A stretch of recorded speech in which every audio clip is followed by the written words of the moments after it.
रोहड़ी पाकिस्तान के सौबा सनद के ज़िला सिखर का एक शहर है।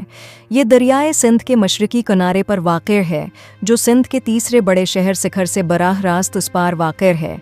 रोहड़ी टाउन है। रोहड़ी तालुका का इंतज़ामी सदर मकाम है और ज़िला सिखर की तहसील है, जिसके साथ ये एक मेट्रोपॉलिटन इलाका बनाता है। इसके कब्ज़े से हजार हाथी में मोहम्मद बिन अल कासम के तहत जनूबी हिंदुस्तान पर हमला किया। एशिया में मुस्लिम हुक्मरानी का आगाज़ हुआ जब उसे अरवर का नाम दिया गया। रोहड़ी कदीम शहर अरोड़ से 10 किलोमीटर 6.2 मील मगरिब में है।